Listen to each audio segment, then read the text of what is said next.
we are glad that we are here today.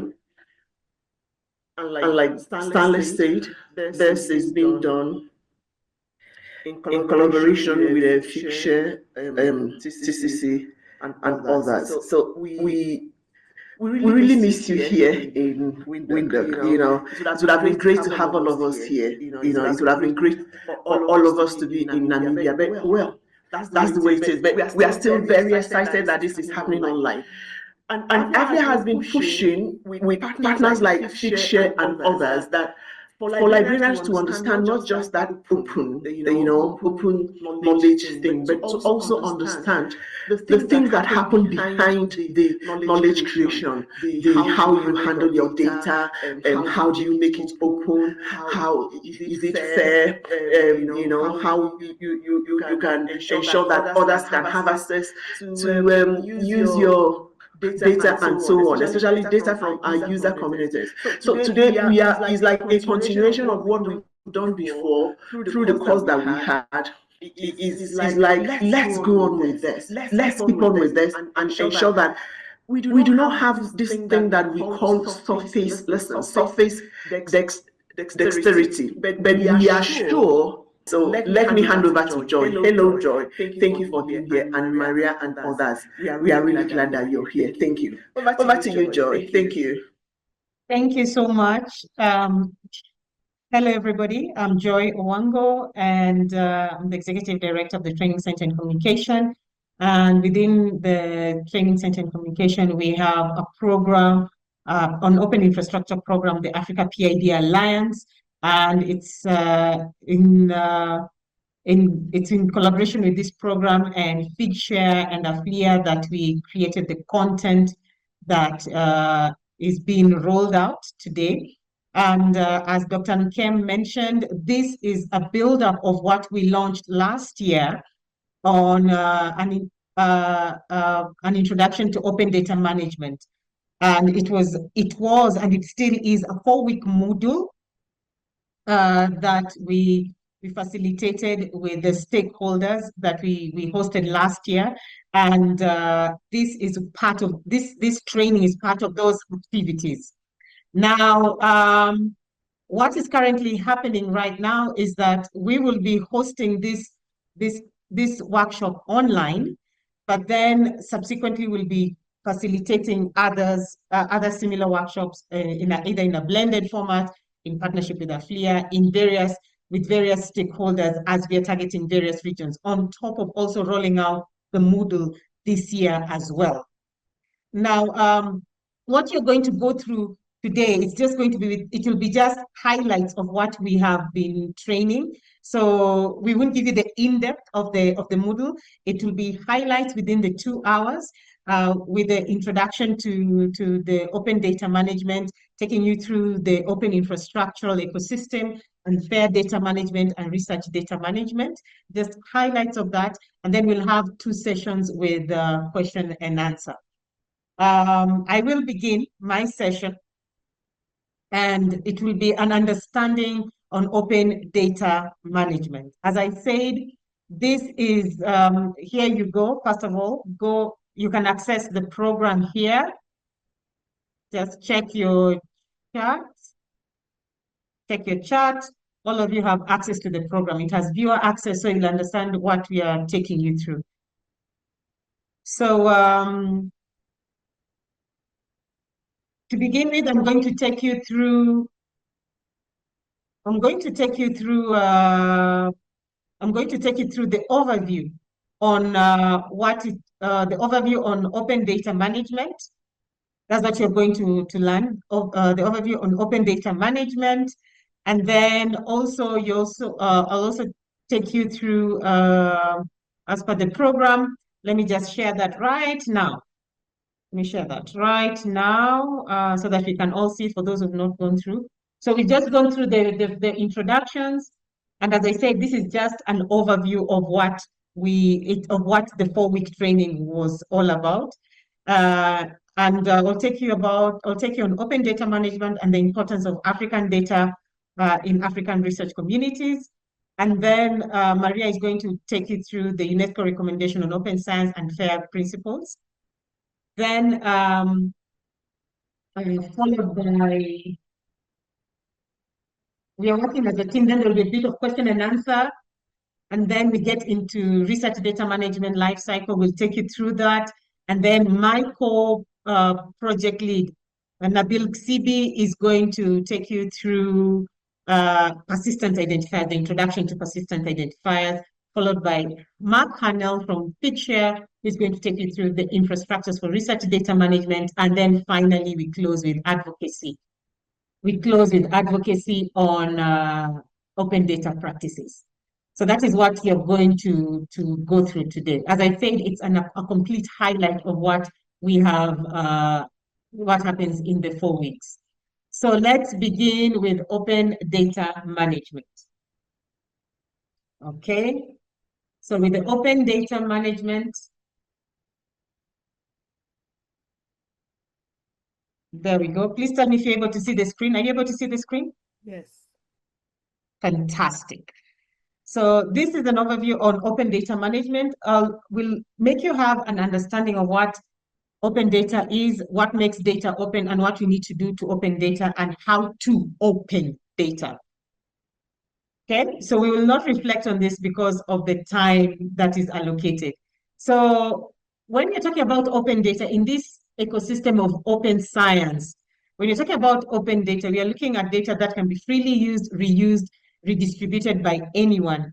And also, most importantly, it is free in the context of legal restriction and free of charge. So open data imposes no restriction, and you can use the data and you can share it as much as it is expected to be shared.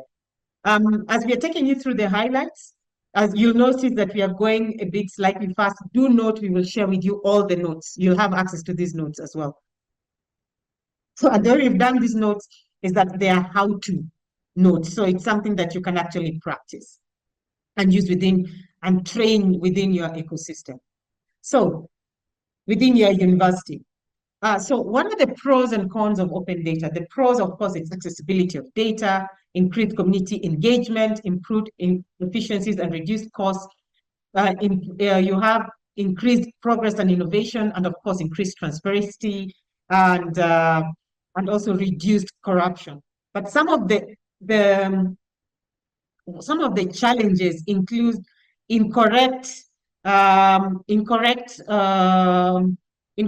use of data and missing data. Sometimes there is no privacy and consent, and then the cost and sustainability of open data projects. So when you're looking at the cost and sustainability of open data projects, sometimes we tend to forget that, yes, there will be a substantial amount, there will be an amount that that will need to be invested in if you're even investing in open data.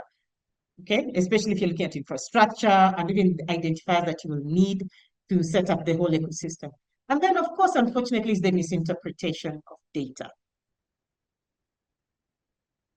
So, and also there's also the mosaic effect. So what is the mosaic effect? So the mosaic effect is a term that is used when discussing confidentiality. It is derived from the mosaic theory of intelligence gathering, in which disparate pieces of information become significant when combined with other types of information. So the mosaic effect is actually very common when it comes, which unfortunately leads to misinformation based on the data that is collated. So so you have to be very careful when you have access to open data, because sometimes you might end up having different types of information which might give misleading final context of the data that you're trying to present. Now, one of the things that you're going to learn is understanding the basic principles of open data. That is what we want you to learn. Understand the principles of open data and the fundamentals and of open data, while also discussing the potential hazards of open data.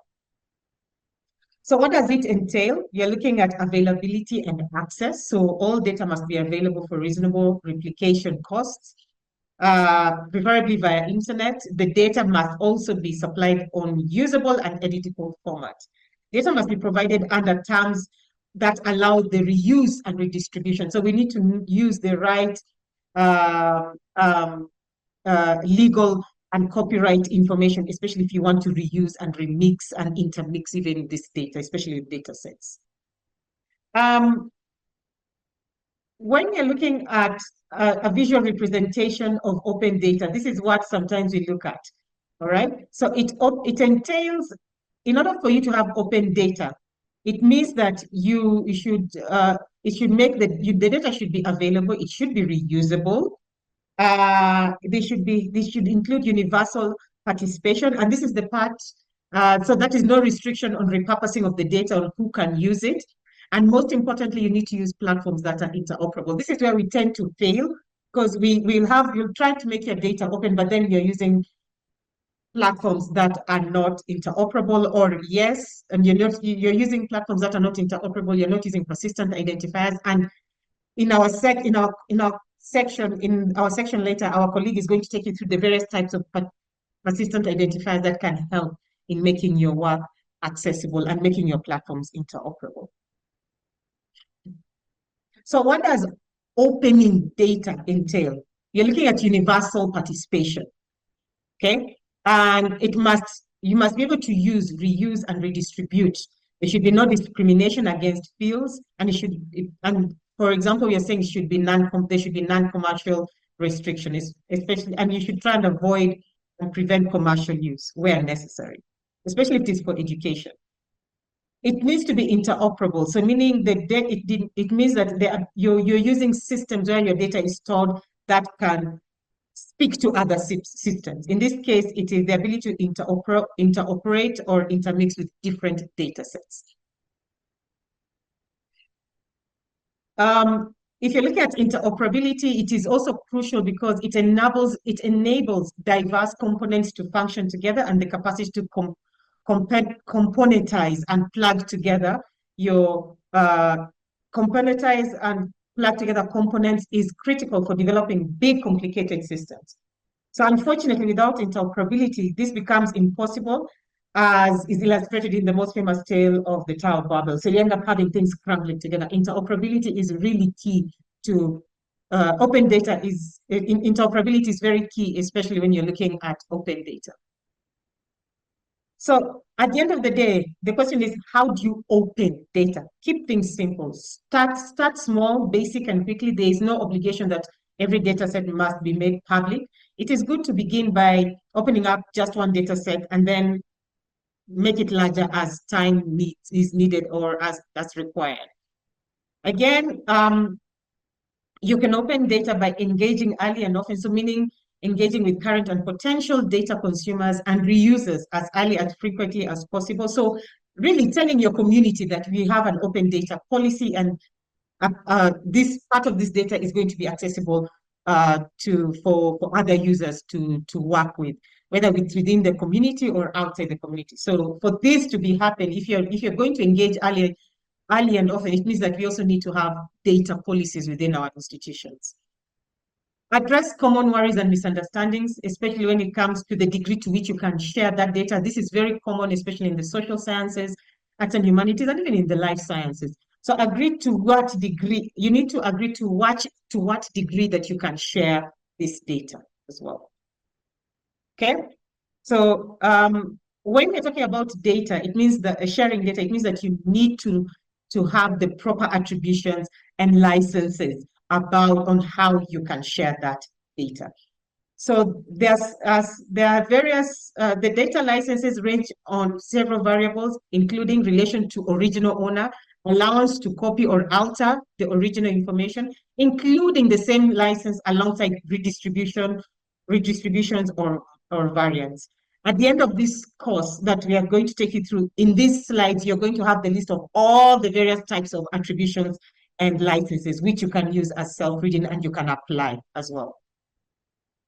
As I said, the various attribution licenses include for legal tools, for open data, for Creative Commons, and then for Open Data Commons attributions. All these are available, will be available to you within this after the training. Okay. For attribution, you can have data for attributions like to share alike, or for databases such as Creative Commons, licenses for education, and Open Data Commons, which provide set of legal tools for researchers to use when they make their data open to the public. So the Creative Commons is intended to cover copyrights and databases rights. The open data and open data policies are being adopted to ensure access to data either as raw material or alongside other types of scholarly outputs at data-specific repositories. And again, I'm insisting, this is just an overview. You will get the details once we share these slides with you, because this is quite, our slides are quite detailed and they are how to, so you can apply to them. Okay, so that is it about the introduction to open data and data management and how you can open data and understanding the various legal attributions you can use. As I say, these are just highlights. We have 2 hours to share this with you. You'll get access to these notes and they are quite detailed and you'll be able to use them. Now over to Maria. Thank you very much, Joy. Thank you. As Joy said, this is a very, very quick overview, and we're going to share the resources with you. First of all, I want to introduce myself and also apologize because my voice is a bit terrible today. I know I've been a bit ill this week. I hope I'm not going to cough, but I really wanted to be here. So please allow me to just speak to you with this crooked voice. My name is Maria Cotera. I work as the Research Workflow Solutions Manager for Digital Science. Digital Science is where Figshare is based. And we've been doing some work for the last couple of years with AfLIA and with Joy as well, as she explained. So this is just a quick recap of the Moodle that we have. So I'm going to speak to you in the next 10-15 minutes or so on the UNESCO recommendation on open science and the FAIR principles. Again, it's going to be quick, but I hope we are going to cover everything. The most important thing is understanding why is this important.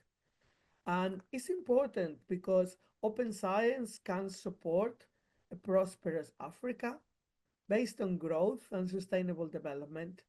And the reason is because it provides the reproducibility of research results and supports quality assessment and funding applications for future research. And this is super important. Research that is coming from Africa is helping your economic development, is helping to support health, all the outcomes from the Sustainable Development Goals, and it's really important that is up there with research from the rest of the world, and open science supports that. And we believe, all of us that are here believe that supporting Africa to be a strong, united, and resilient and influential global partner according to the Agenda 2063 is good. It's good for the world. So we want Africa to be a partner in open science, and this is up to all of us. And librarians and information professionals, of which I'm one, and I started my career as an academic librarian, same as most of you, I expected, are here today. We have an important role to play, supporting researchers and training researchers on open science principles, how to make data fair, how to use the right licenses so that research is not a scoop, but they can also share it safely. So this is why it's important and why I believe you are all here today. So we know that researchers have trouble sharing data fairly. We know this because they tell us, because there is multiple studies. I have some resources in here. One of these, an article here, the highlight I have is most doctoral students don't have the research data management skills they themselves think are important. So they know these skills are important, but they don't know how to acquire them. They haven't got time, they're too busy doing their research, they're writing their dissertations, and they do not go to the library perhaps as much as they need to, or perhaps the library is not able to support them with this, because this is quite new. Just yesterday, I received, Sunday, fantastic day to receive great news. I received a message from a librarian in the Figshare community that we have in South Africa that just said, Our research data management policy has finally been approved by the university, and we hope that this will encourage more students, doctoral students and researchers to share the data in our repository. And this is exactly what it is that the job of librarians within academic institutions working with research data management is. So there is lots of resources available, but our role as intermediaries is very important. I have put in there a couple of resources that people are very familiar with, I think, the data carpentry within the carpentries, and also a book that I find particularly helpful, Engaging Researchers with Data Management, the cookbook, which is a collection of studies and articles from different librarians around the world that work on the subject.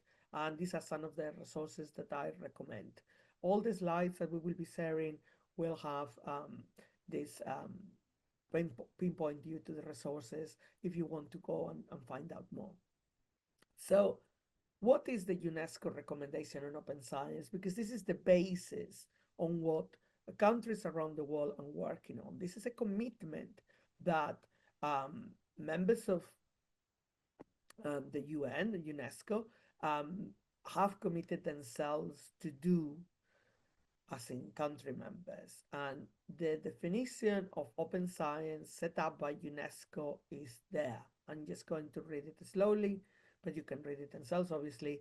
Open science is a set of principles and practices that aim to make scientific research from all fields accessible to everyone for the benefits of science and society as a whole.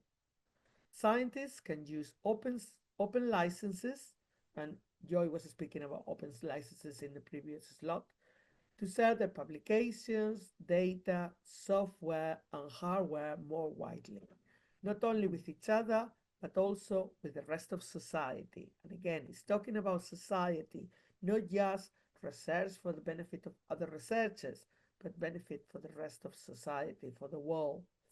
Open science is about making sure not only that scientific knowledge is accessible, but also that the production of that knowledge is inclusive, equitable, and sustainable. Those are big words: inclusive, equitable, and sustainable. And that's why it's very important that librarians, researchers, all the stakeholders within the research ecosystem in the African continent are part of this. A little bit on UNESCO Open Global Partnership, which is an initiative that UNESCO started when they started doing the open science recommendation, and is a group of people, institutions, organizations that get have got together and organized themselves in working groups, and it's free for everybody to participate, and it's open. This is the important thing, it's open. You don't have to be nominated, you don't need to have some specific role title or be in a very high up position to be part of it. Go to the website, have a look. Figshare has been contributed.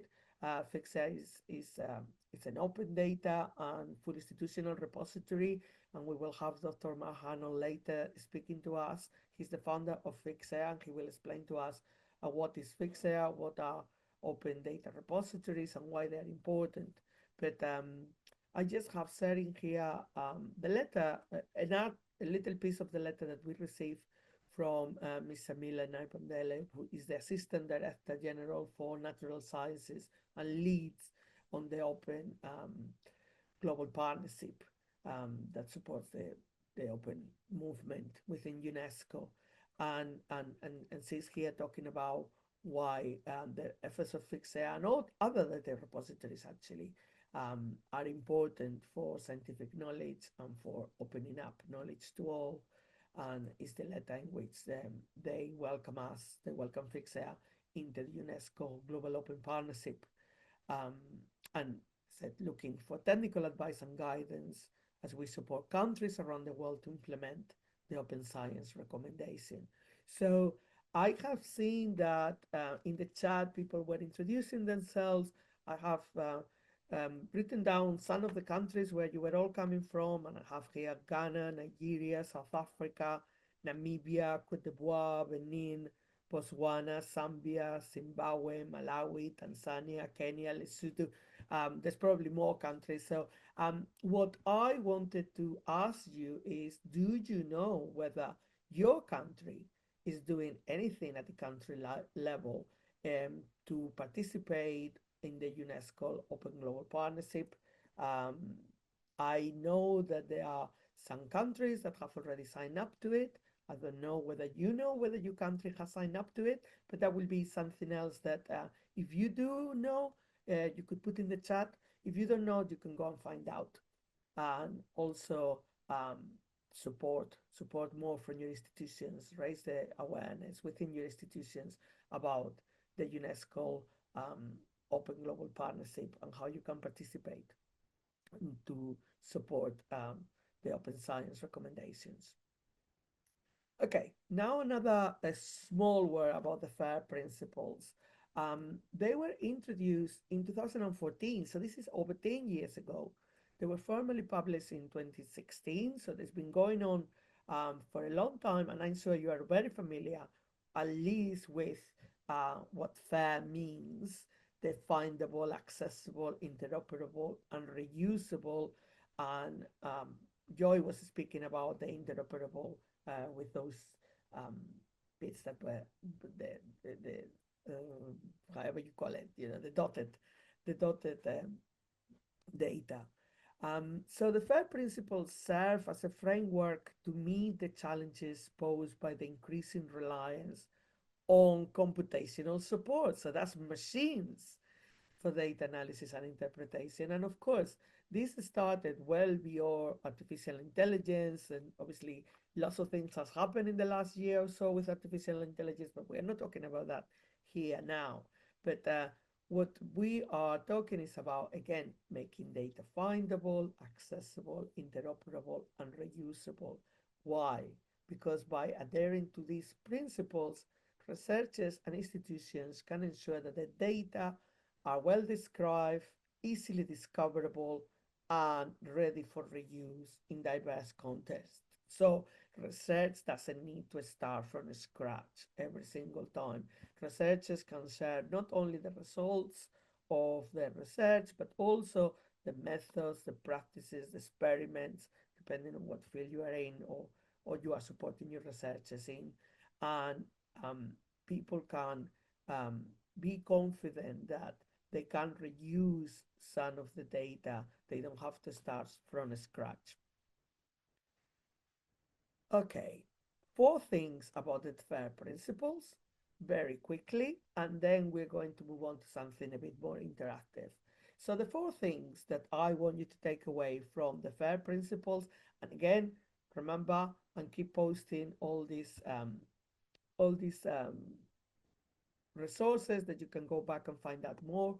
But this particular one comes from Denmark, and a really good data guide that they have put in there. So just follow the resources, follow the links if you want, once we make the resources available, and you will find out more. But the 4 things about the data, about the FAIR principles that I want you to take away from today are: 1, both humans and machines are intended as digesters of data. So it's very important that we understand that there is um, machines also involved in the process, and we need to make data available for machines. Persistent identifiers are very important for that. We will speak about that a bit later. 2, the FAIR principles apply to both data and metadata. Metadata that describes the data, also very important. And again, the role of our profession of librarians to support with metadata. Important metadata has to be fair. 3, the principles are not necessarily about open data. And this is very important, especially because, Joy was earlier on talking about open data. And open data and fair data is not necessarily the same. You can have open data or data as open as possible, as close as necessary. And so you are familiar with that terminology as well. And the last one is that the FAIR principles are not rules or standards. They are exactly that, principles.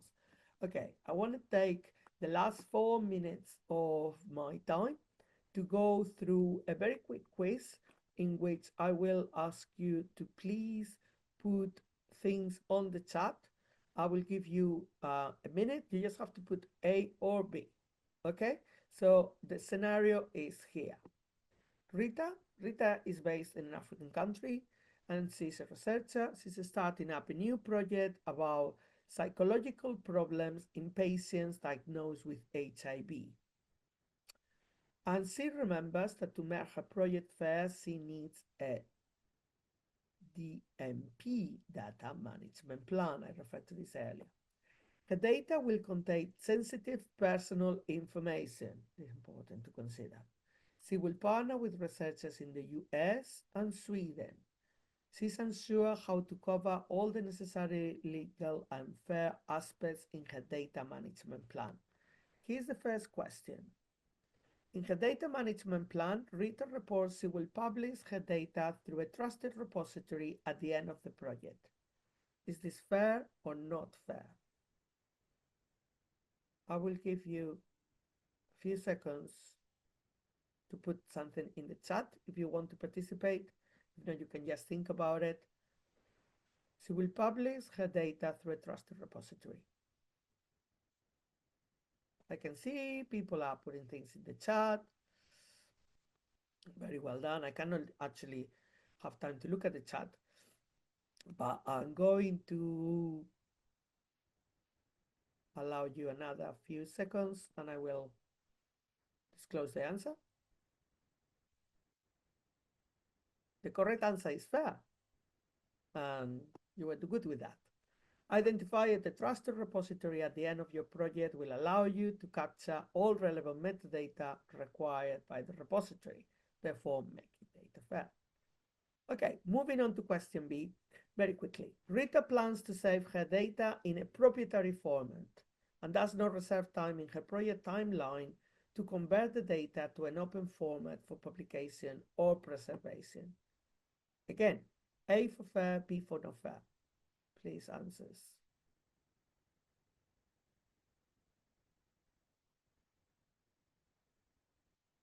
Proprietary format.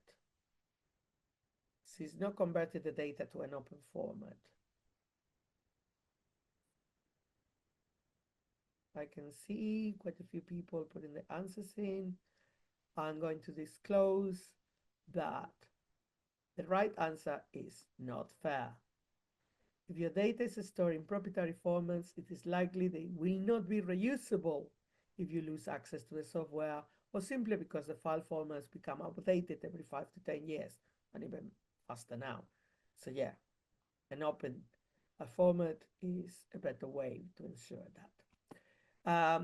The last two questions. Question C. Rita plans to record all descriptive and administrative metadata in a single file in an open format. And there's an example here, an TXT file. Is that fair or not fair? Answers, please. A or B? Oh, people are going very fast with this one. This is an easy one. I can see quite a few answers already. Right. Fair, the correct answer.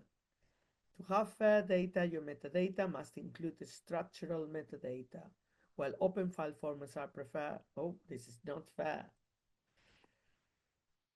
For interoperability, the relevant metadata must be structured in a meaningful way, ideally according to the standards in your field. So it's like one single metadata file format is not structured, is not fair. The last question, and we're going to finish with this and open up for questions in general. But the question that finishes our quiz is, Rita plans to postpone sharing her data until her work has been published in a top journal. A for fair, B for not fair.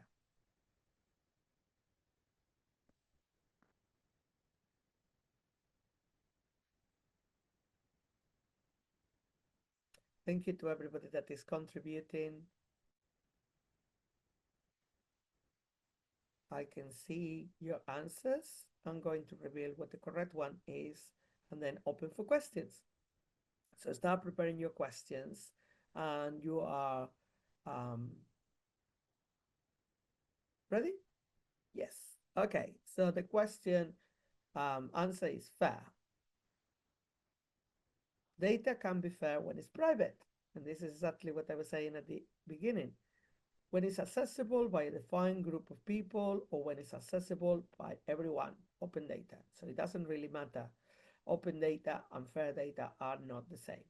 As long as you plan to upload the metadata in a trusted repository, it can be fair. So she's postponing sharing her data, but she's not saying that she's not sharing her data. So the answer again is fair. Okay, that's all from me.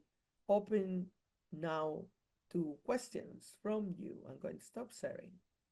Thank you, Okay. Joy. All right. I'll be moderating the questions. As I said, we are very cognizant of the time that it is very limited for everyone within the 2 hours. Are there any questions? I had seen one about the Africa PID Alliance, and I started answering that. The Africa PID Alliance is a project that is supported also by the foundational partners, AfLIA, where we are producing African-originated persistent identifiers. We've been talking to most of you, most of the librarians who've actually signed up to this webinar. And the idea is to provide persistent identifiers for indigenous knowledge and cultural heritage, which goes in line with this project that we are providing right now, because it's about making data fair. We want data to stay in Africa. We want to produce identifiers that are affiliated to African content, and where the data stays at home. And we've successfully produced a persistent identifier, which is called DOCID, which can actually be used for us to assign to indigenous knowledge and cultural heritage. So when my colleague Nabil Xibi, Nabil, change your name to rechange your name because it's coming under my name. So when Mr. Nabil Xibi speaks, he will be talking about various persistent identifiers and also how DOCID can support. So this is an African project with various continental partners who are supporting, but with the objective of producing African originated persistent identifiers, which we have successfully done. And we have a few universities who are already in this training who have signed up for the project so that they can be use cases. That was the question I saw. Is there any question related to the training? As I said, it's really an overview. It's 4 weeks. It takes 4 weeks. We're just picking highlights so that you know what we'll be training, and also in preparation for the rollout for the one this year. Okay, you cannot hear. And unfortunately, okay, fortunately for you, we've recorded everything, so we will share it with you as well. I can see another one, Joy, that says, for those libraries that do not have yet the data infrastructure in place, would you recommend open data repositories? Yes, yes, it would be good. But you see, also what Maria has said is not an issue of just having an open data repository. It's also putting in systems within the open data repository to make your data accessible, making it interoperable. And that is why Martlet is going to talk about the infrastructural element. Nabil is going to talk about the various persistent identifiers you can use to make your data much more accessible. Can you give examples of persistent identifiers? There are so many, and that is what Mr. Nabil is going to share with you in the presentation in a few minutes.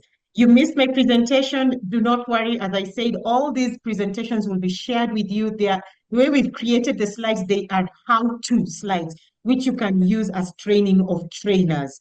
And that is the purpose of why we work closely with AfLIA in creating this Moodle, not only to train the librarians, but for the librarians to use it for training their team members and also for training their students. So I think that's it, and I'll get into my section. Yes, there's a raised hand from Lillian. Could you please put it in the chat if you have a question? And the team will try and answer it as much as possible. I'm being very conscious of not only our time, but your time, because we've been given only 2 hours to be with you. All right, so put in your question and we will be answering as you're going through.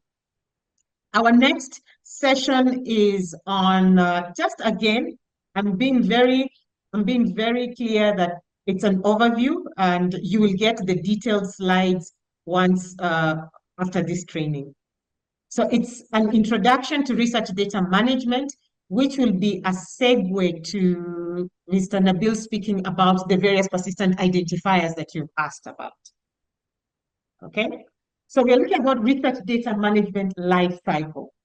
So what we are this covers the systematic arrangement of data, starting with its initial inclusion to research processes, all the way to distribution and long-term preservation. So like there you're asking us about, can we put your data in an open data repository? That is thinking through the research data management life cycle.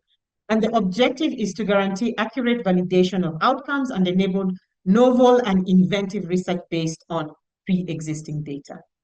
The benefits of good data management, it helps fulfill funding body award requirements because funders are asking for data management, good data management plans, meeting publisher standards. And we shouldn't do this because publishers and funders are telling us we need to do this and institutionalize it within our ecosystems so that we don't lose data. We can have research sovereignty, we can share our data properly, and we can go in line with the FAIR principles in making sure that we have data that is accessible and reusable. We also ensure that research data and records are accurate, comprehensive and authentic and reliable, and it also helps in improving your research efficiency. So you end up by default supporting the entire academic community. The benefits also include it saves time and resources in the long run. You end up having enhanced data security, and it reduces the danger of data loss.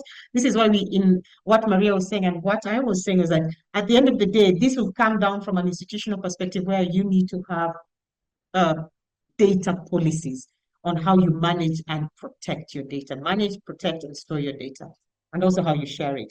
It also complies with you're able to comply with commercial and industrial practices and protect your institution from reputational, financial, and legal risks. How do you plan for research data?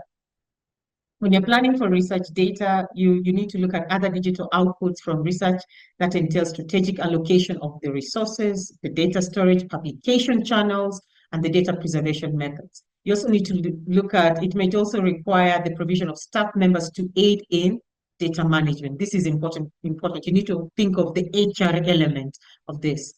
You need to have systematic strategy for evaluating these concerns known as DMPs, data management plans, which are crucial to ensure proper handling of the data of the data.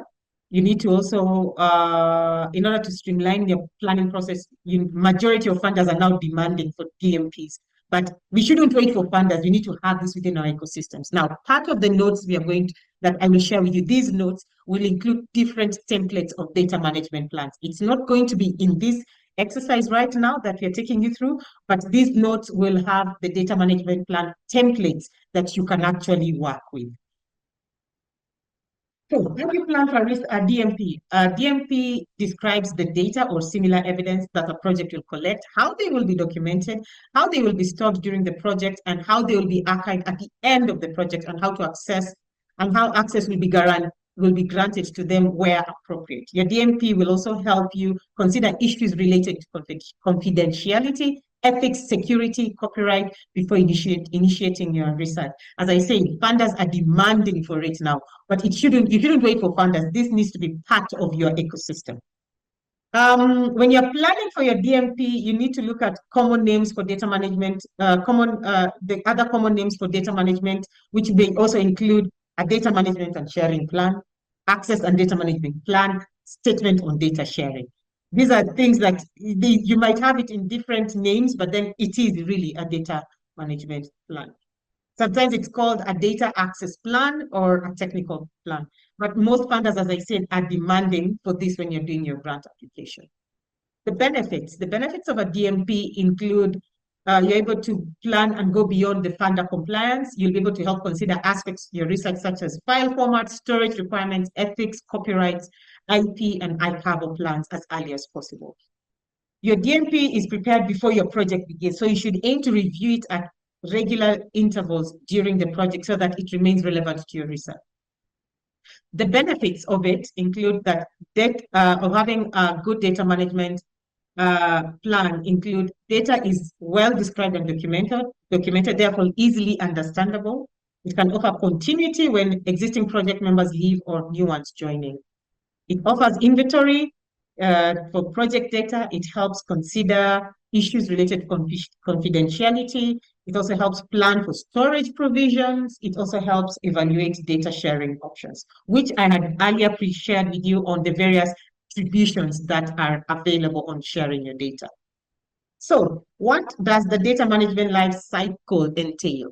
So the DLM, as it's called, is a policy-based approach to managing the flow of the information system data through its life cycle. So basically from creation, initial storage, to when it becomes obsolete and when it is deleted.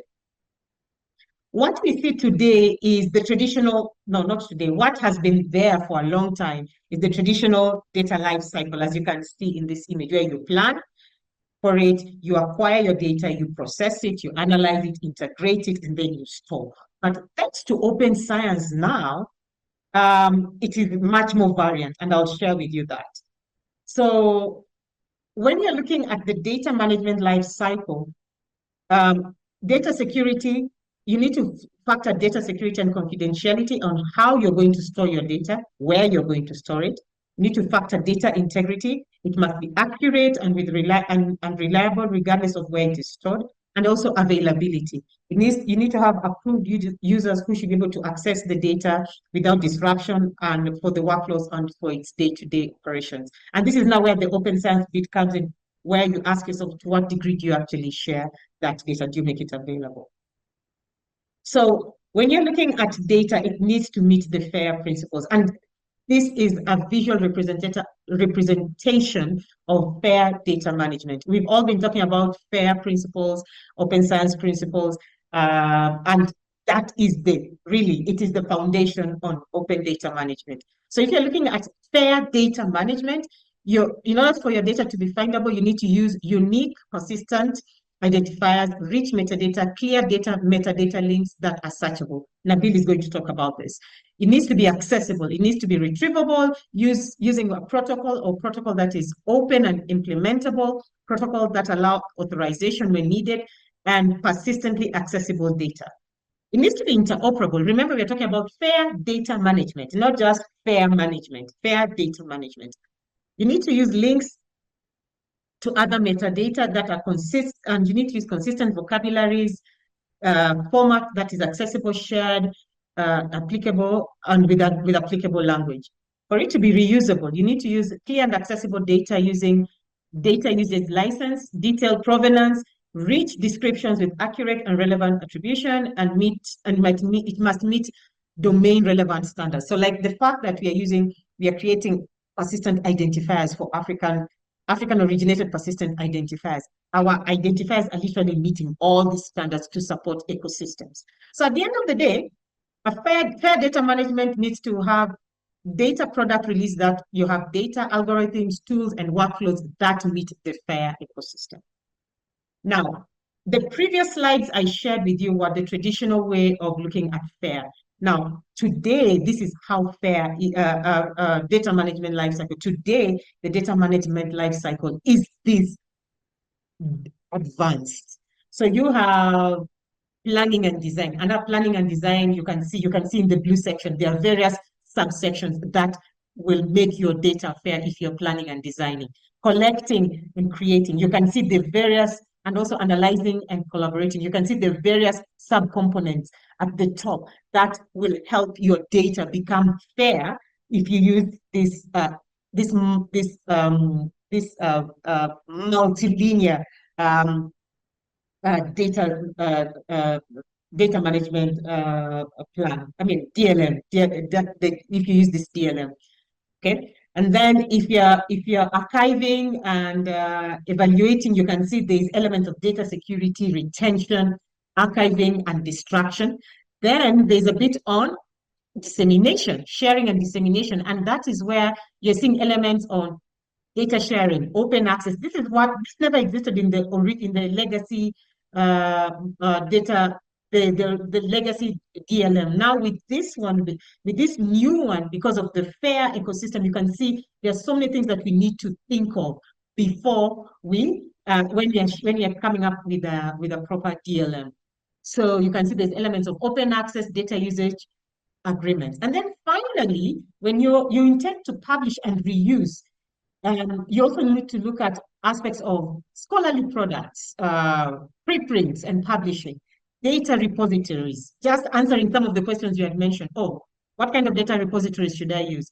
If we are working with repositories, what kind of preprint repositories should we also work and connect to our existing repositories? So you can see this DLM is much more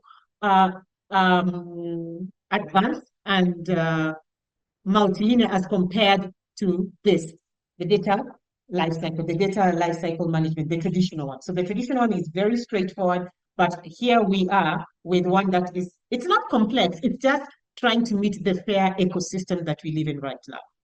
Now, as I wind up, what does this mean? When you plan and design, it helps in processing from onboarding to project closure and data resources. When you have access to these notes, when you double click on this, these are hyperlinks, it will give you more information on how you can work with the subsets under planning and designing. When you collect and create, it takes you through how you're organizing and integrating your data sets and collecting them in a fair manner. Again, click on that hyperlink and it will take you through all more the subsets under collecting and creating a fair DLM. When you analyze and collaborate, you're able to process and analyze data that should be collaborative and documented.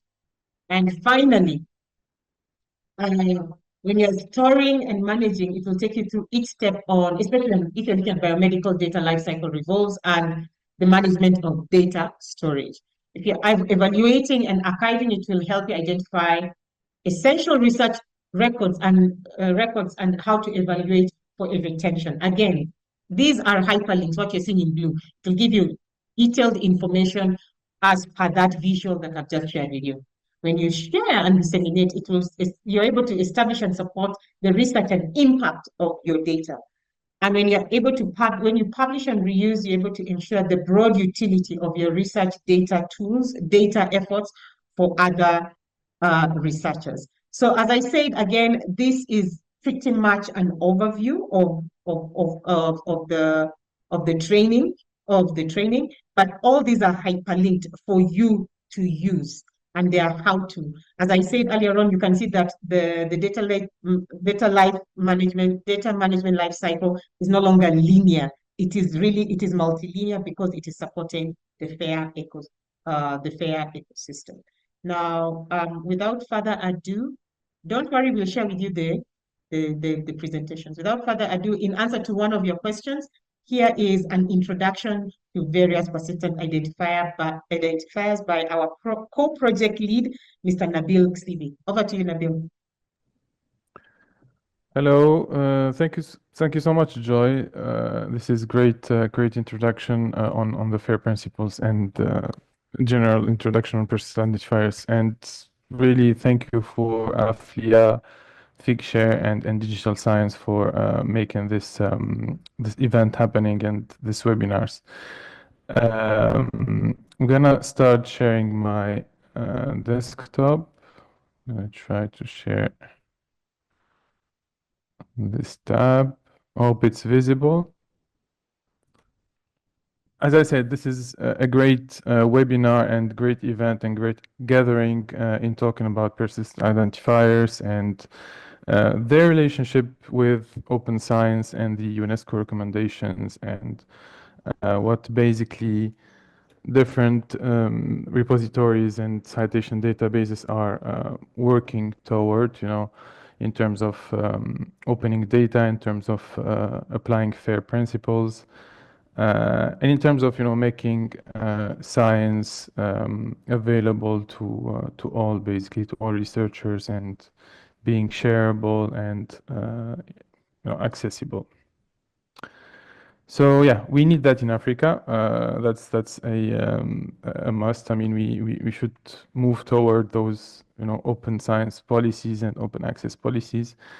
But I think before that, and most importantly, is to really try to understand what's behind all this infrastructure. We're talking about identifiers, we are talking about open repositories, we're talking about access to data.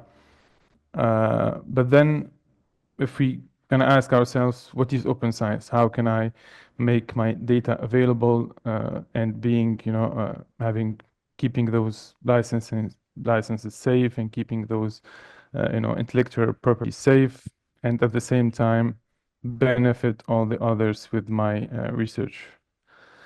So let's see. So there's here a small introduction about FAIR, but we talked about FAIR, I think, enough with Maria and with Joy.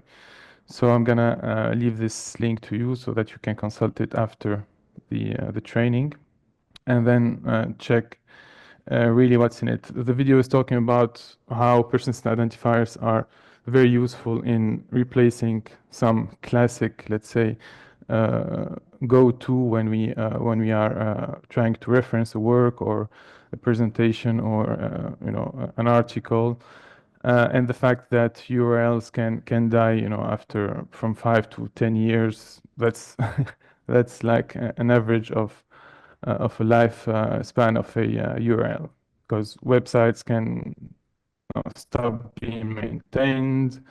Repositories can really stop being supported on. So there's a promise behind making these links persistent.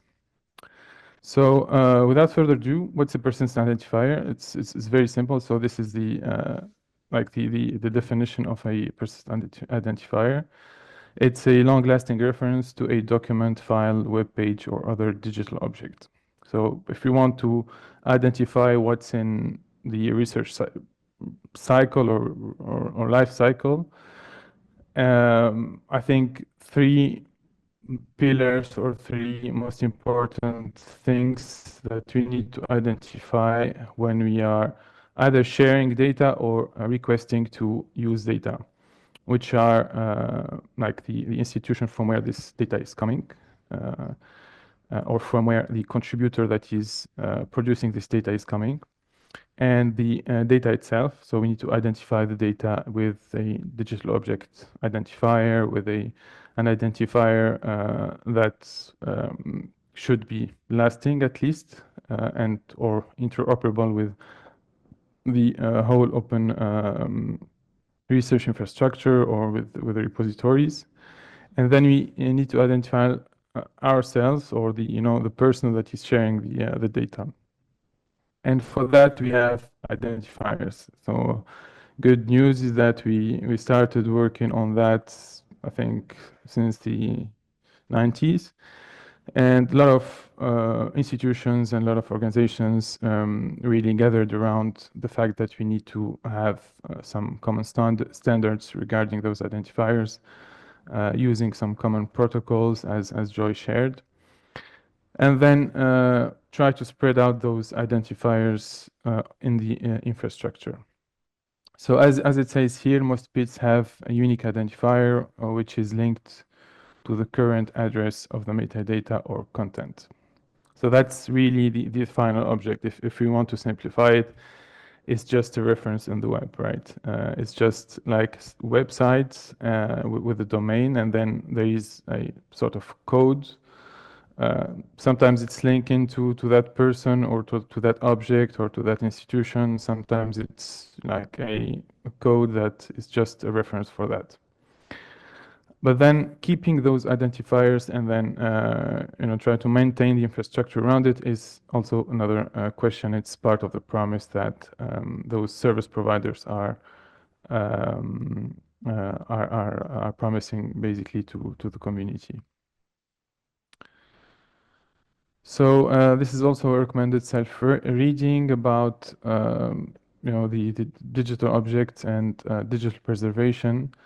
And you can discover there some identifier schemas, some for the individuals or for the institutions. But we're gonna share during the presentation some common, let's say, or typically used identifiers from this infrastructure.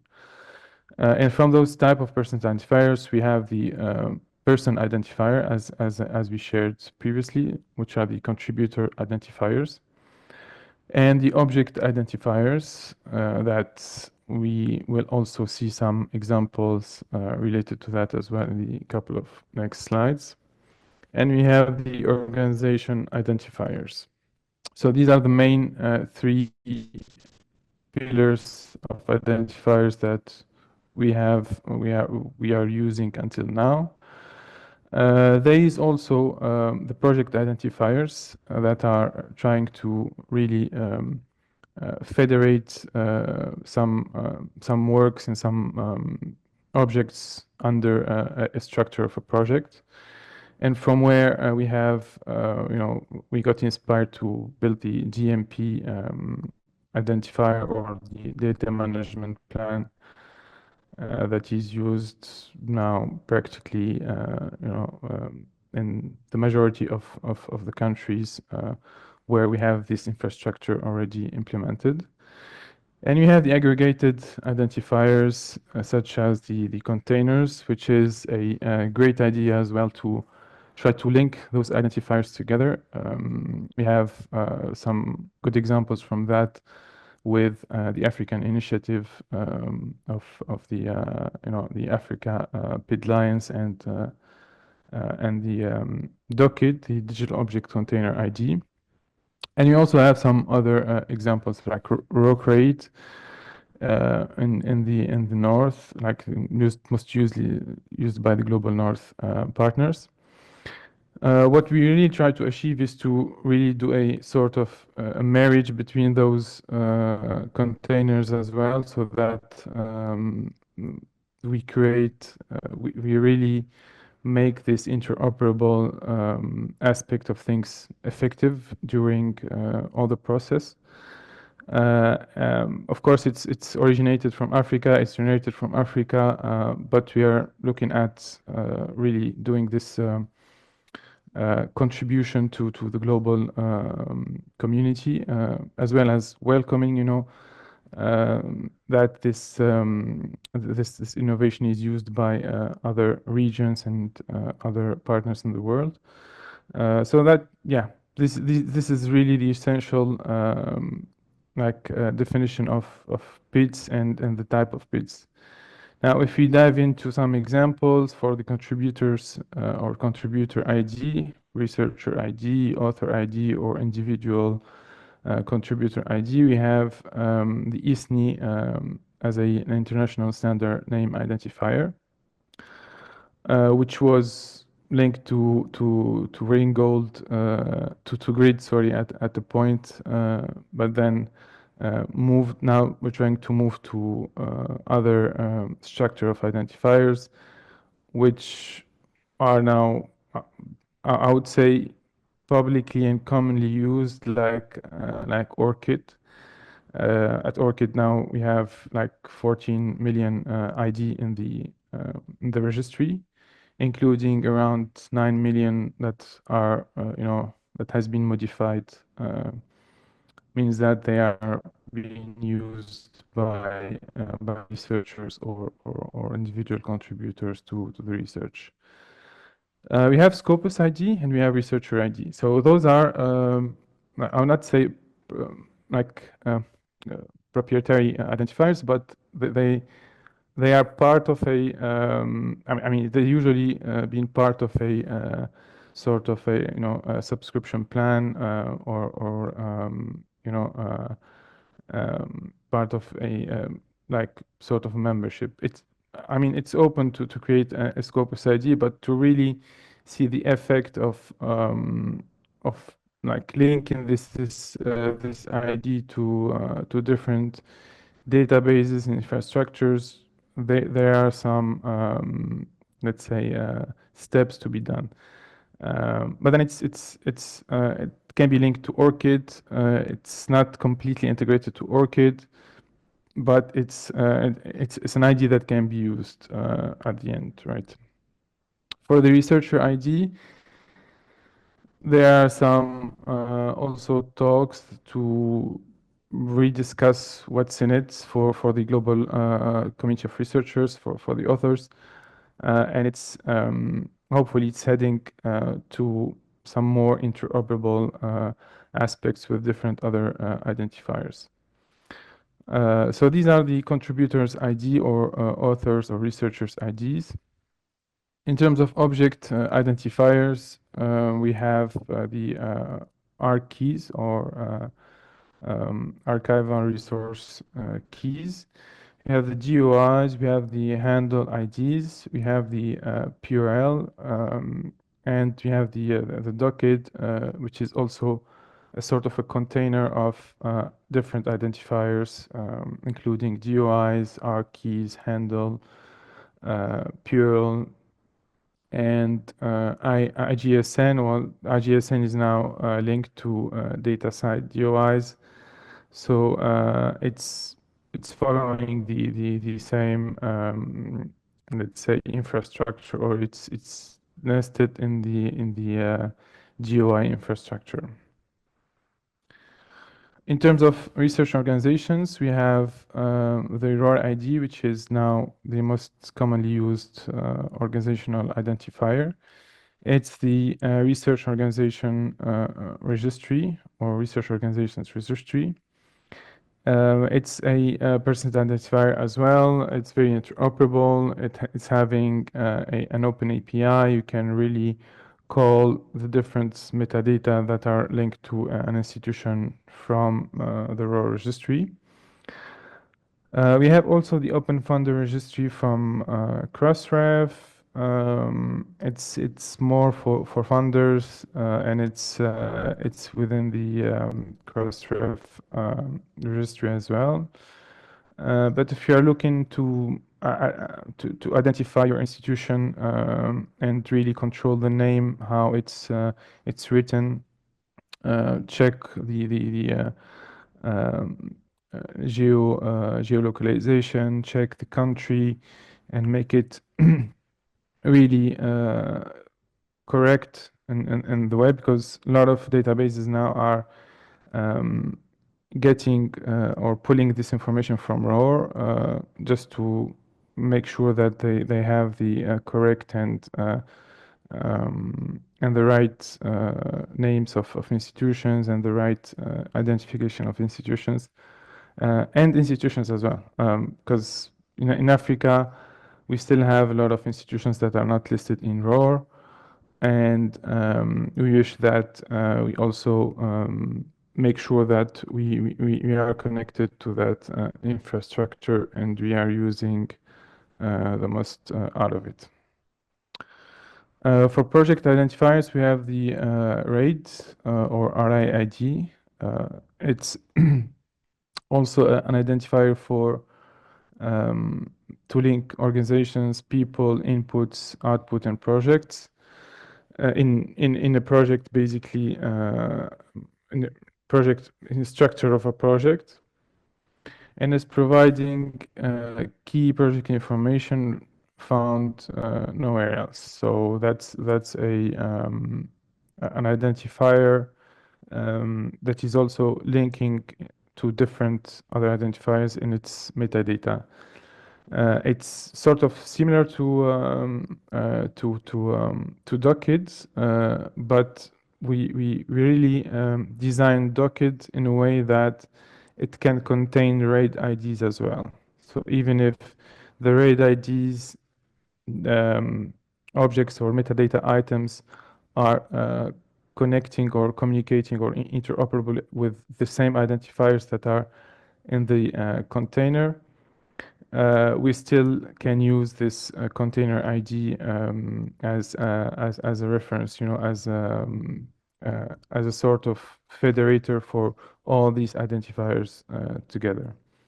I'm gonna share a link, or I think Joy shared the link to the Docket platform, so you can really check what's in there. Already You can shared, also, yeah, you can also check what's RAID ID, how it looks like, and then have an opinion basically on all this infrastructure, right?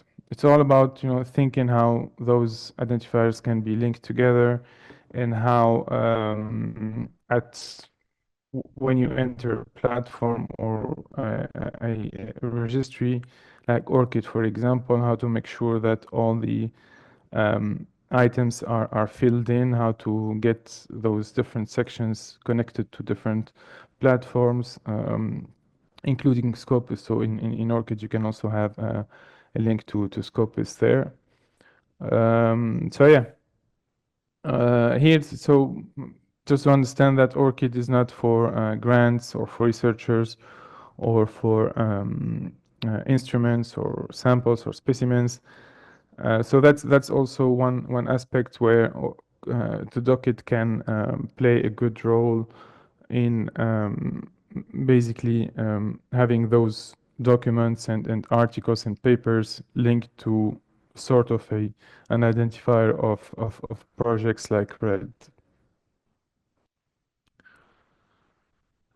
So here's also some descriptions on the on RED ID and how it's uniquely or globally unique as a persistent identifier. The metadata record includes other PIDs as well, like the collaborators, organizations, grants, awards, and investments.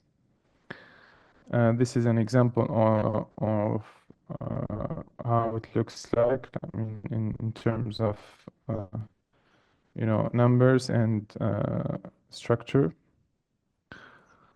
So yeah, here also it's explaining how it links to data and software, publications, reports and events, infrastructure, tools, instruments and services.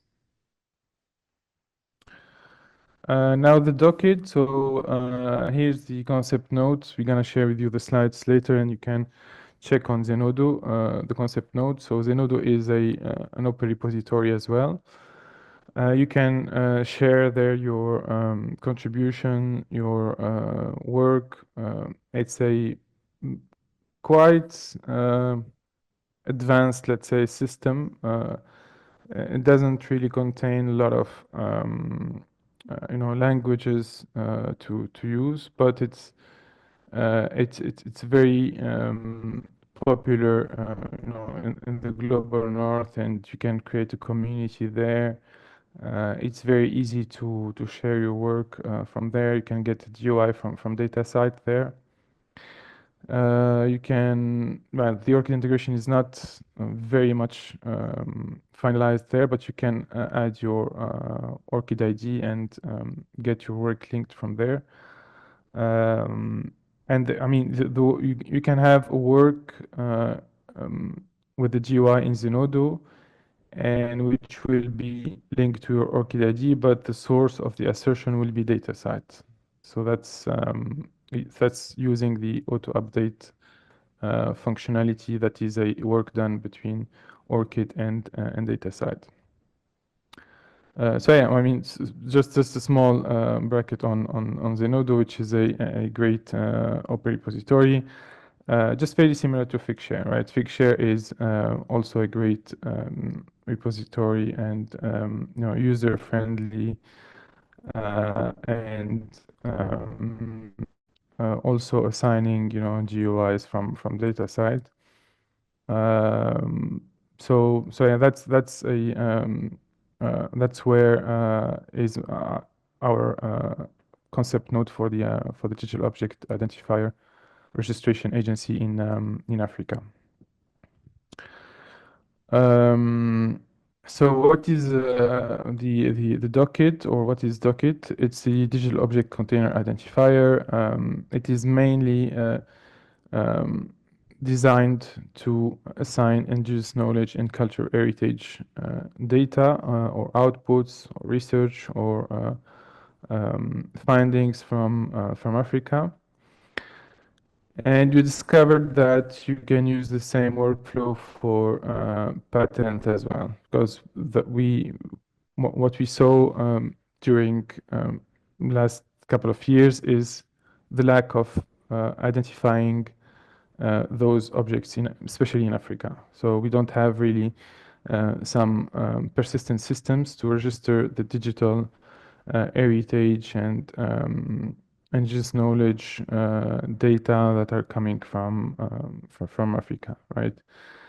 Um, and it's not really great news because we are seeing the disasters, and even from the environmental perspectives with Sudan, flooding. I'm not only saying libraries, but just thinking of the amount of data that we lost from those natural disasters. Saying about what happened to the University of Cape Town Jagger Library, and saying about villages like taken from the dissertation in the south of Algeria. So there's a lot of data and heritage that needs to be digitalized and stored persistently somewhere secure for the future generation. That's I think something that the African community would like to see at the end of the for this, I think. So that's about the container. It's really trying to federate even local identifiers, registered with 20.handle IDs, which is an identifier that is shared from Dona Foundation. It's also a global network of identifiers, but you can create your own local server and start assigning 20 identifiers using that. There are some infrastructures, some systems and platforms, within institutions in Africa that are using 20 identifiers, but they are siloed from this interoperability that is that the GOIs are providing. So with the container, we are trying also to achieve this sort of inclusion to those identifiers, so that we can at least benefit of from all the this data that is registered with those local identifiers. So yeah, just on the resolution workflow, so it should be yeah. What we're trying to achieve is really to create some sort of nodes, in Africa, and connect them between each other. In the south, with DRISA and CSIR, we are working on promoting that. In the east, we already have Kenneth, who is hosting an instance of the docket. We are discussing with Xamarin to also create a cluster there. We are also starting discussions with the West, with Wakren and EcoConnect, which also we salute for the Africa PID strategy. They had they did a big work on federating voices from Africa to create the Africa PID strategy. You can Google it and find out more about it. It's also describing the best strategy to adopt persistent identifiers in open science. It includes GOIs and ORCIDs, and that's a great effort made by Wakren, LibSense, and EcoConnect. So that's really about the resolution workflow. We're trying to really make this infrastructure as a continual infrastructure, and also link to different repositories around the world. And we are coming up with this concept of container identifier, and hopefully a sort of an object identifier for indigenous knowledge and cultural heritage in Africa. So as I said, these are the aggregator identifiers, the digital object container ID, and the RAID ID, which is also integrated in Docket. So if you will be using Docket, you can also find an access to RAID ID there. So if you have a RAID ID, you can find it in Docket. So that's really the magic of open APIs and how systems are interconnected. There is also this reading. You can consult it later, and I think this is the end of the slide. And thank you so much for listening. Please drop any question on the chat, whether it is related to ORCID, DOIs, Docket, ROR IDs. We are very happy to answer what we can, and otherwise we can really link you to those organizations to get a better overview on the thing. Thank you so much, Nabil. It's time for the next two speakers. Dr. Mark Harnell is the founder of Figshare, and he's going to take you through the infrastructural elements as it pertains to fair data management. And then finally, we'll have the final speaker, Ms. Mary Farrell, who is going to take us through the policy and advocacy element. Welcome, Mark. Thank you, Joy. Hi, everybody. I will speed on through to try and catch up on some of the time for you. I'm just going to run through open infrastructure, open repositories. Hopefully you can see my screen. Yes, please go ahead. There we go. Okay, so that was wonderful to hear about some of the processes and some of the infrastructure that we're seeing already in the transition from open access of papers to open access of all of the content. And as mentioned, I started a repository called Figshare, which I'll be talking about along with some other repositories where you can share your data. We already heard about Zenodo. And I like to think about it as we used to have the metric being you share your papers and you count the citations, and that's how you say, here's all of the impact I've had in research. But open science is more about here's all of the files that I generate. And so this is also reflected in repositories. So a repository is usually in a university where they say, here's all of the papers we have. And now they're moving to the space where it says it's a data repository or a publications and data repository in one space where it says, here's everything that's coming out of the university. Here's everything that our researchers want credit for. So around the 1980s, they started making these repositories. 1990s, people started to universities started to get repositories. And it wasn't until 2015 when research data started to go into repositories. And I think that's because everything's becoming more computational. And when we talk about data in this sense, I like to think of it as if you ever have a researcher come to you and say, I don't have any data, I don't create data. They're thinking of, the spreadsheets. But what I like to think of is what are the files you generate during your research? What are the videos of the dance recitals or the pictures of the brain images? That is your data. What are the files that you generate? And so the real interesting point about next generation repositories is it's not just more stuff, but it's where that stuff ends up. And so with repositories, we've heard a lot about persistent identifiers. That's very important. But those persistent identifiers can go out into the system, into the world, and you can have it so that the data sets are picked up by Google Dataset or any other Google Dataset search or any other aggregation tool. It might be that in your country you have a place where you need to feed the metadata to in order to tick some compliance boxes. And so it's really about what they connect to as much as the content that's hosted. And of course, the next generation repositories have moved along enough that you can make sure that the content is in your country. Policy compliance around data sovereignty is all taken care of. So that's what's happening. So I'm just going to run through in about 10 minutes a little around data repositories.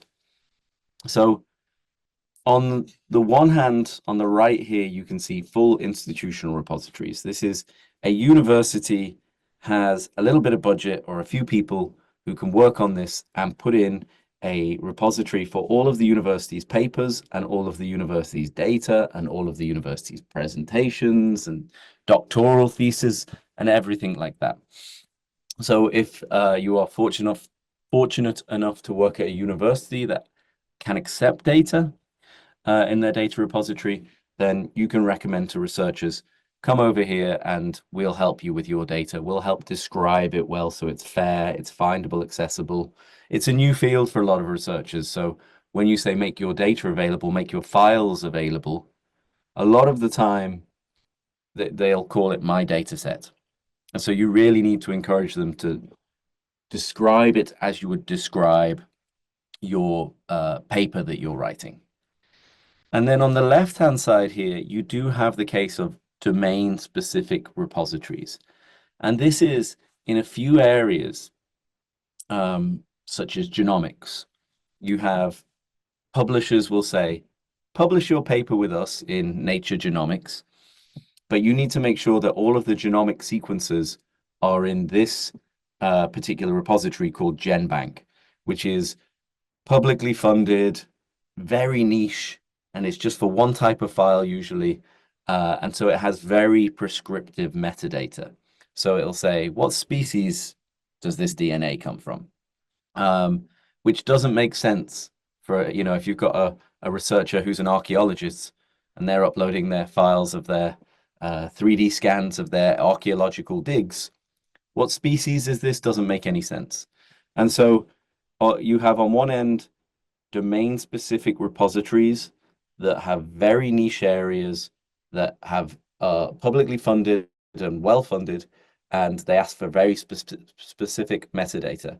And that's important because if you have a researcher who comes along and says, I need to make my data available, where do I put it?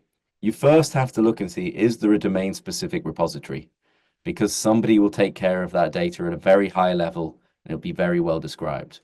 And if you don't have a domain-specific repository, and you don't have a data repository in the institution, in the university, you can make data available in generalist repositories.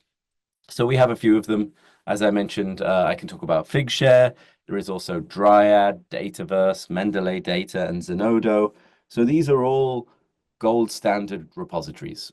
So if your researchers are saying, hey, I need to make my data available, where do I do it? And you don't have an institutional repository, there isn't a subject-specific repository, then you can say, just go to one of these sites, sign up, upload your data, add some metadata, and make it publicly available.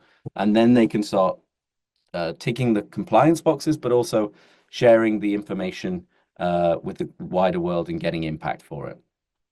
And I'm just going to show you a few examples of what these outputs look like. So this is an example on the free Figshare where somebody's uploaded a video of some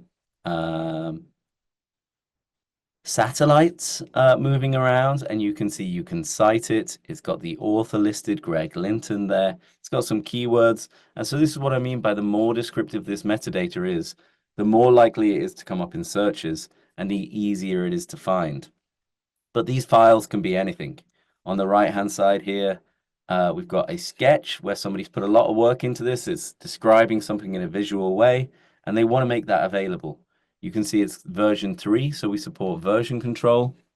On the left-hand side here, you can see a very well-described output with which, and if you look at the usage metrics, it's got lots of views, it's got lots of downloads, it's got 2 citations on the left-hand side here, and above the University of Sheffield logo, you see it's got an altmetric score.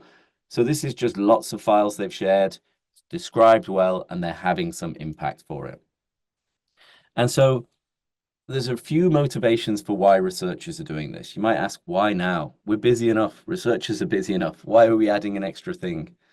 And this is because researchers, the funders are saying, we've paid for that research. We've paid for those files. We want to see them be made available. And we also see publishers saying, it helps us improve the integrity of the research if you can make the data available so people can check that what you're saying is true is true.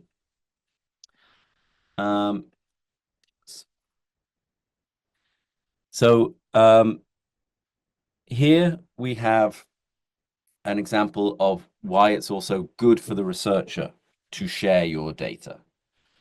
So the researchers who share their data, they don't want to do this. It's more work for them. And they may ask you, why should I share my data? I want to have more citations of my papers. Citations of data is good, but I want citations to the paper. And what we find is if you link your paper to the data in a repository, it's associated with an average 25% increase in citations to the paper that you published. So you can tell your researchers that you can have more impact for your research if you make your data openly available. I mentioned the funders. The funders are now saying globally, in Africa, in Asia, in North America, in Europe, the big funders are saying, if we fund you at the point at which you publish your papers, also make your data available. And so the NIH, the National Institute of Health in North America, is the biggest funder of biomedical research in the world. And so in 2023, when they started doing this, it moved the space on even further. And now all researchers are aware that they should be making their data available. And what's interesting is, this is a very messy graph. I'll share these slides afterwards. I have something you can play around with to see this for your own countries. But this is saying what percentage of papers link to data sets. So if we know that open data is going to be an important thing, and we think that researchers and universities can have more impact, how well are different countries doing? And what we see here is a range. So this is more than 10% of papers in Sweden have links to data. And more than 5% of papers in Japan have links to data. But what's important, less the comparison between countries. I should point out that Africa as a continent does very well in this space, is doing really, really well. Is more important that it goes up and to the right, right? We're seeing more of it. This growth curve is just going to continue. So you're going to see this be more important. I've created, I've just put this in because I have a link here. You can go and look at your university. By this link, there's a little play around, and you can see how well your university is doing over time. So I just included Madrid and Barcelona here to compare, get some local rivalry going for a neutral audience. And this graph shows how it's happening at the National Institute of Health. So all of these agencies are the National Institute of Health in North America, and they're seeing this move from policy, you should make your data available, to mandate, you have to make your data available. Remember, the National Institute of Health in 2023 said you have to do this. And I'd check with your local government to see what the policies are. To compliance, we're going to make sure that you have done this. If we have funded you and you haven't shared your data when you've shared your papers, we're going to take away your money. And then measurement. So in this idea of carrots and sticks, you have to do this comes first. That's the stick. But the researchers are saying, what's in it for me? And so you can see the National Institute of Health, the number of data sets is growing nicely in this pretty graph. But what's also important is the National Institute of Health are bringing out a challenge this year for incentivizing and rewarding data sharing excellence, promoting a new metric for assessing how effectively researchers share valuable data, driving a culture of openness in science. They're calling it the S index. So like your researchers have a H index, or there are impact factors. We are now going to see a first metric for open data. So your researchers can have more impact and get ahead of the curve by sharing their data. So just to wrap up, I'm using the NIH as an example here because they have the full, policy mandate. Different countries have different levels along this. Bill and Melinda Gates, Wellcome Trust, they're very far along. NRF in South Africa is very far along. So the NIH encourages the use of domain-specific repositories where possible. So this is what your message should be for your researchers. And if they can't find one, then a generalist repository can be a useful place to share data. And here they have an example of 6 that they trust. So the reason why they choose these 6 as opposed to just saying put it anywhere is because they tick the boring boxes. They have persistence. they have identifiers, they push the metadata into all of these different systems.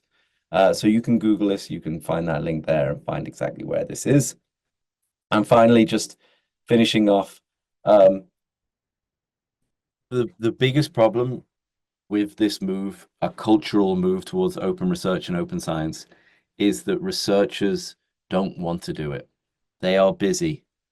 They don't want to do more work. I have to prepare my other files and make them publicly available.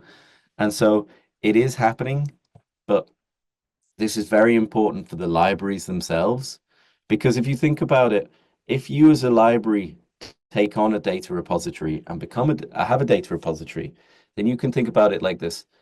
At the moment, they send away their publications, and then you have to chase around and try and work out where all your publications are from your university. Because technology has moved on to the point where institutions can have their own data repository, paper repository, and put all of their different files in, it puts the library back in control and saying, we are at the center of disseminating our own content. We control what gets released, as opposed to we release it all and then try and grab it all back. So the academic libraries can and should provide research data management services. And it's very important, but it's very powerful for the repository, for the library, if you can do that. I appreciate different libraries have different priorities, but I'm just trying to say that this is a new coming priority. If you have any questions about it, you can get me mark@figshare.com. I hopefully have made up a bit of time in the schedule, and I hopefully haven't talked too fast, but these slides will be shared afterwards. So I'll pass over now to Joy or Mary. Thank you so much, Mark. And our last speaker is Mary. If you have any questions, please put them in the chat. We are trying to answer them as simultaneously as possible. Anything you need to know about Figshare, we'll put it in the chat. Anything you need to know about the various infrastructural ecosystems we've talked about, we'll put them in the chat because of the interest of time. Mary will be talking about advocacy and how this applies in open data management. Mary, over to you. Thank you, Joy. And yes, thank you for inviting me to present at this conference. I am mindful of the time. I'm also mindful of the fact that you've had a lot of information presented to you today, but hopefully it will stimulate lots of interesting conversations to come. And so I'm just going to share my screen, and hopefully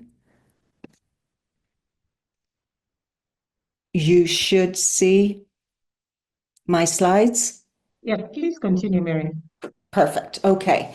So, yes, so today I'm basically going to talk about, just bear with me a second, I'm going to talk about how we can, now that we've gathered all this information and we have a better understanding around open data, research data management, and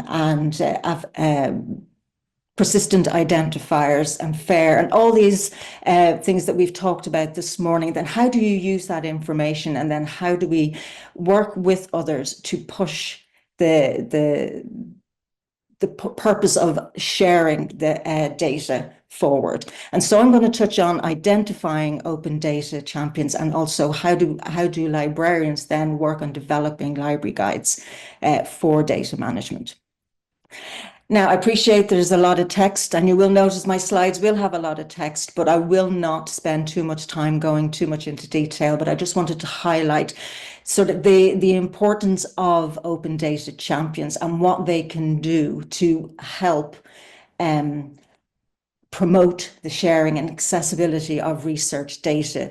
And again, I wanted to touch on not just for the research community, but for public use. So how does it impact, and how do we promote the sharing so that it impacts the wider community? And you can see that impact in policy making. But again, obviously then, and it pushes the effort in open science, government transparency and innovation. And there's another important word, it pushes innovation as well. And so champions are crucial, and they can help advance that transparency and foster collaboration. Again, really important things within the community, as with the research community. But as librarians, they act as key. Now, Mark touched on that in his final slide, how librarians can position themselves to become, because librarians are already experts in the field of organizing and preserving and educating about data and information. And so you're positioned in a key place to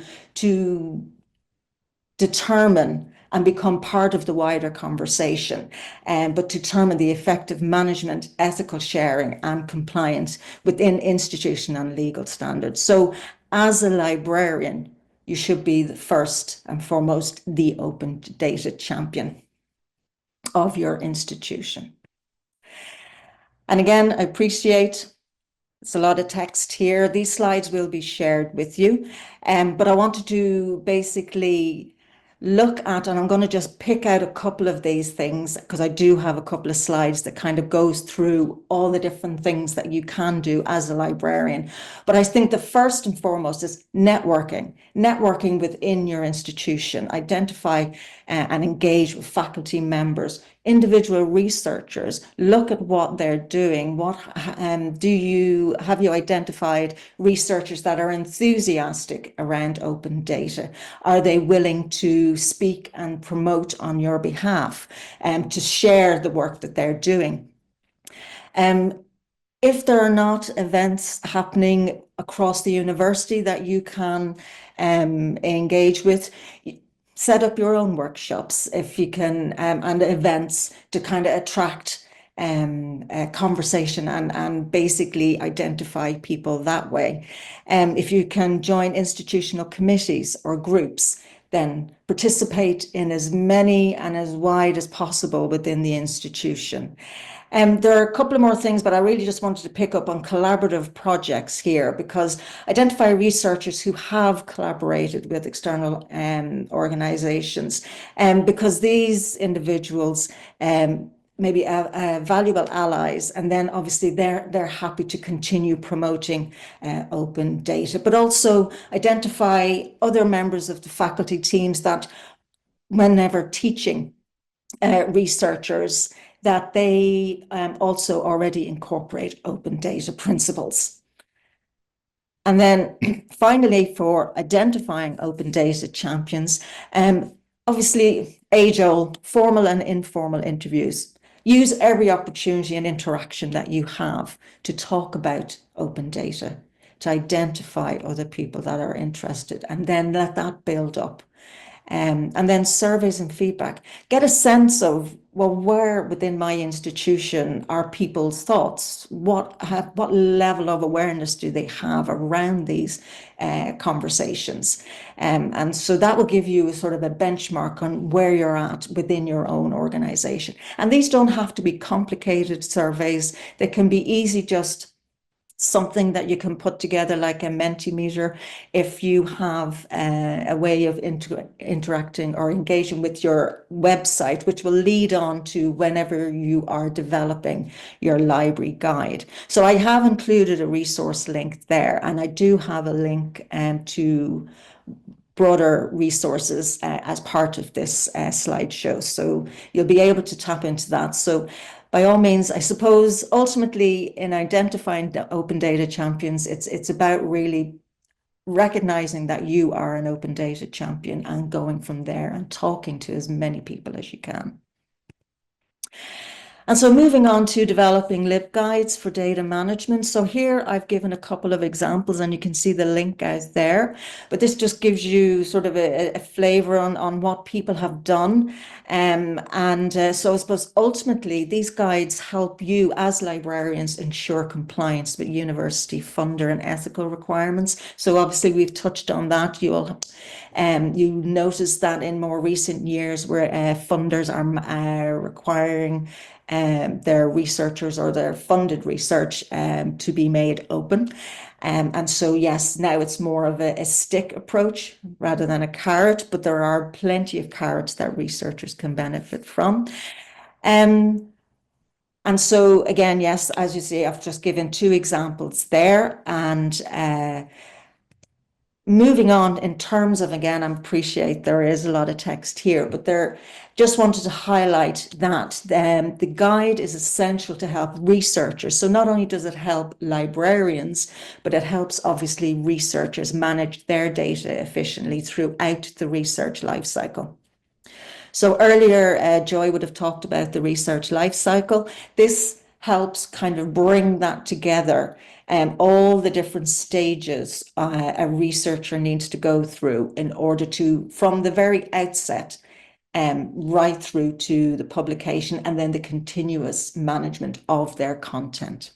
And so what should be included in a library guide, obviously include a definition of research data. Not everybody will be on the same page, or maybe, especially for early careers, there's a lot of terminology that they may not be familiar with. So make sure that researchers have a clear understanding of what research data is, and the importance of it as well. And then obviously data management planning. So I know Joy touched on data management plans earlier, but provide tools. There are free tools out there. I've just shown a couple of examples, DMP tool and DMP online. But that literally talks you through step by step. It's very easy to use, and you can make that available. People can log in and create free accounts. Highlight basically what the funder requirements are. Regarding the data management, depending on whether the research and who the research is funded by and what their requirements are. Again, data storage, I think as we share data more and more researchers are, as I say, required to do that. But obviously, and then there are researchers that want to, they genuinely want to, because they understand the value of sharing their data. And with that comes the consideration of, well, how do we handle that data? What are the storage options? For example, large data sets, how is that going to be handled? Where is it going to be handled? So I know Mark obviously mentioned a couple of free versions. So if you don't have an institutional repository, there are free versions available, and Figshare is one of them, and then Zenodo is another, and then there was a few more mentioned there earlier. But these are available already, and then obviously if you have your own institutional repository, you may have a separate repository for your data than for your papers. But it's making sure that your researchers are aware of those options. In terms of data organization, that touches on FAIR principles. You want to make sure that you've put all this great effort into managing and organizing your data. You want to make it as accessible and findable, essentially, so when people do search for it. So be as descriptive as possible, but offer guidance on how researchers should name their content. I'm not going to go too much into obviously the metadata is important as well. And then further, just documentation, just giving them best practice, letting them know what tools are available, security and ethics. Sensitive data, that's another thing that's come up in recent years, obviously, as we share more data. You've got the familiar expression, as open as possible, as closed as necessary, and more people are finding that. You may have to put an embargo. I know earlier Maria touched on whether or not an item is fair if it has an embargo, and we know that it is, as long as it's basically follows the principle of it being findable. So the metadata is complete. But ethical considerations, and these are things that all researchers need to consider whenever they are conducting research. So data sharing and publishing. Obviously, if you have your own repository, you can recommend that, depending on the nature of the research, whether it needs to be a domain specific repository. Licensing. and then data citations. Again, I'm just going to touch briefly compliance and legal issues. There's lots of things to be aware of, and there's a lot of information that researchers need to sort of get a handle of, and librarians are in a unique and ideal position to be able to support researchers in making sure that their research is compliant and legal. And finally, on this section, just the tools and resources the additional tools and resources that you can make available to your libraries, whether you run training workshops or one-to-one sessions. And just on this, the glossary and further reading, include glossary, because not everybody is going to know all the different terminology straight up. So it's really useful to include that. And then any further reading that to encourage further in-depth knowledge sharing and understanding. And that's it. I did have a quiz. I don't think we're over time, and apologies there. So I'm just going to move on and just show you that there are links that I've included, and I'm going to finish there. And thank you for your time. I appreciate we've just gone over. Thank you. Thank you, Mary. Thank you, Stanley. Thank you, Nabil. Mark has just left, and so has Maria. As I said earlier on, this is really an overview. It's a 4-week training program. There was no way we could have given you all the information as is. We thank you for your time. You will get these resources. And as I had said earlier, these resources are actual how-to guides. You can use them for training your teammates. You can use them for training even early career researchers within your community, and we are constantly updating them. We did this last year, and it is very clear it was a foundational training program, but then it is open for improvement. So if you're looking at it and you see that there's some information that that needs to be done to improve it, just send it to us, and then we'll be able to improve it. Thank you so much, everybody, for your time, and I thank you, Stanley, and the AfLIA team in helping in organizing the training. And you're going to get the recordings, as I promised. You're going to get the recordings from AfLIA, and you're also going to get the PowerPoint slides. Thank you so much, and goodbye for now. Thank you.